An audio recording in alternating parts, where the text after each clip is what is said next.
अस्सलाम वालेकुम मोअज़्ज़िज़ सामीन। तो कैसे हैं आप? उम्मीद करता हूँ आप सब भाई खैरियत से होंगे।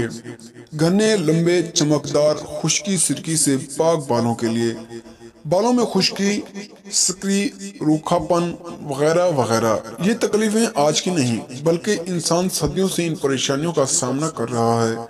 महंगे बाजारी शैम्पू और कंडीशनर्स के बावजूद आने से बहुत पहले इन सब बीमारियों से निपटने के लिए वो आसान कुदरती तरीकों का इस्तेमाल करता था और कभी भी बालों की इन परेशानियों को हाजिर में नहीं लाता था।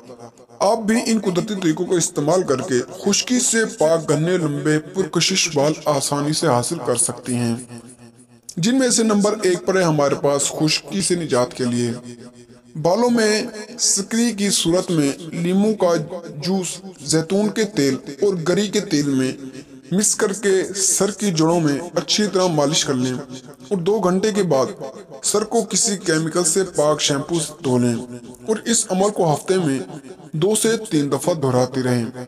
नंबर 2 पर है हमारे पास राई दाना और मेथी दाना को पीसकर पेस्ट बना लें और इस पेस्ट को बालों को जड़ों में लगाएं और फिर इसके असरात को अपनी आंखों से मुलाहजा करें।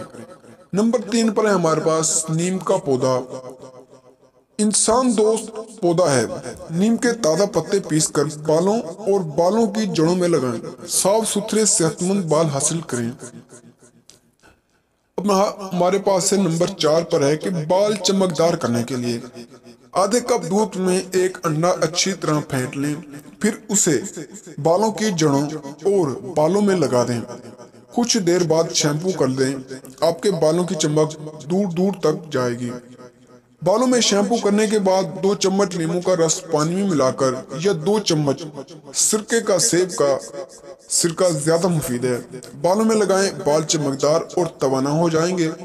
हवा चलने पर आपको हवा बालों के दरमियान से गुजरती महसूस होगी। नंबर 3 पर है कि ऑयली बालों के लिए अगर बाल ऑयली हैं तो मुल्तानी मिट्टी का हेयर पैक लेकर बालों में लगाएं।